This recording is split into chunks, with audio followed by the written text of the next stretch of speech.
لا تعمل أبصار ولكن تعمل قلوب التي في الصدور. Orang yang merasa hairan tentang keupayaan Imam Abdullah bin Abdul Haddad ketika melihat bahwasanya tulisan itu memang ditulis oleh beliau, maka terserlah atau ternampak kepadanya makna daripada firman Allah yang bermaksud sesungguhnya hakikat kebutaan itu bukan pada buta mata tetapi buta hati. ولقد سأله تلميذه الأخص سيدنا أحمد بن زين الحبشي عن طريقته طريقة آل بعلوي فقال مبنية على 5 أسس.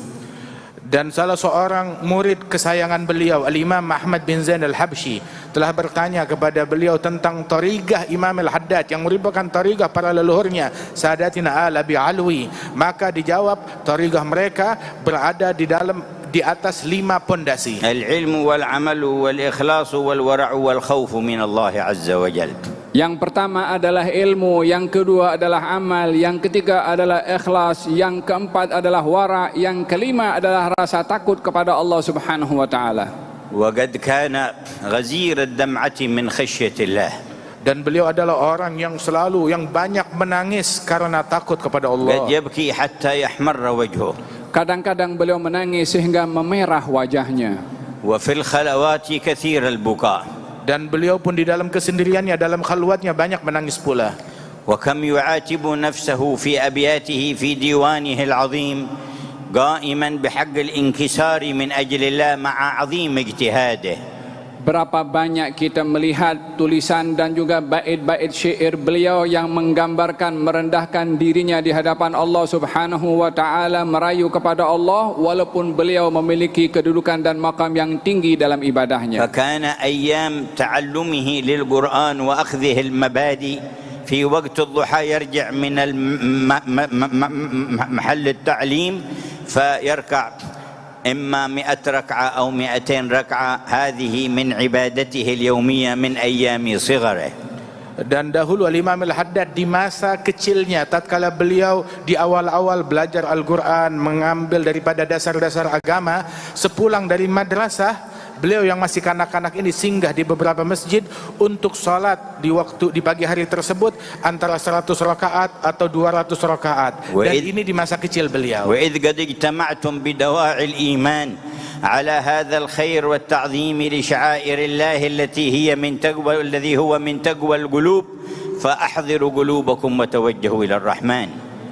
Seperti mana kamu semua hadir dalam majlis untuk mendapatkan ketingkatan di dalam iman dan juga duduk bersama-sama untuk memahami tentang orang-orang yang mulia di sisi Allah Subhanahu wa taala, maka hendaklah kamu semua menghadirkan hati kamu sementara kamu duduk di hadapan Allah Subhanahu wa taala. فإن ذكر الأنبياء وذكر العباد الصالحين قربة إلى الله جاء بها القرآن. Sebab mengenang para nabi-nabi dan sebutan mereka dan juga para wali-wali dan salihin, maka mengenang dan menyebut mereka adalah bentuk pendekatan diri kepada Allah Ta'ala sebagaimana di dalam Al-Quran. قال تعالى واذكر في الكتاب مريم.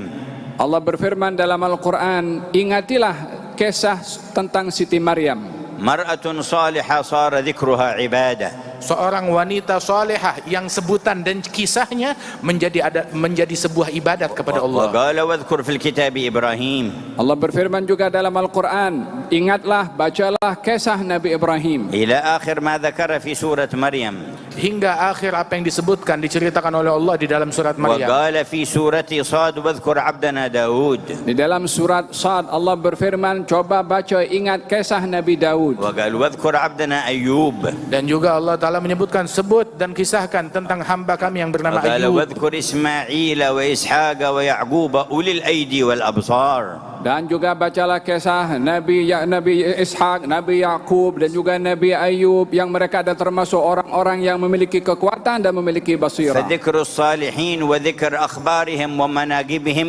قربة إلى الله جاء بها القرآن. Sesungguhnya menyebut, mengenang kisah-kisah kaum salihin dan nama-nama mereka adalah pendekatan kepada Allah sebagaimana kita diajarkan itu semua dalam Al-Quran. ولقد كان يسمى بحداد القلوب. قبيلته تسمى الحداد إذ كان جده يجلس إلى بعض الحدادين من المحبين، فكان لقوة تأثيره على القلوب وتطهيرها من المعايب وتخليصها من الشوائب سمي حداد القلوب. Beliau digelari dengan haddadul qulub, yakni orang yang mengasah hati orang lain. Beliau mempunyai gelaran atau keturunan beliau digelari dengan Al-Haddad disebabkan oleh kerana atuknya beliau duduk dengan orang yang menajamkan besi ataupun pisau, maka digelari dengan Al-Haddad. Tetapi bagi Imam Abdullah bin Al-Haddad digelari dengan Haddad yang mengasah hati disebabkan tulisan beliau, ilmu beliau membersihkan hati daripada hal-hal yang dicela oleh Allah Subhanahu wa taala. Kama anna al-haddadina يصفون الحديد من الصدى ومما يلحق به من الكدر، فمثل الإمام الحداد يصفي الله على يده القلوب من أكدارها وأقذارها. Sebagaimana orang-orang yang bekerja sebagai pandai besi, mereka membersihkan besi dari kotoran-kotoran dan karat-karatnya, maka Imam Abdullah bin Al-Haddad beliau membersihkan hati-hati para pengikutnya dan orang-orang yang meneladani ajarannya dari kotoran dan noda-noda yang ada di dalam batin. وقد قال في خطابه لرسول الله عند زيارته وإن صلاح الدين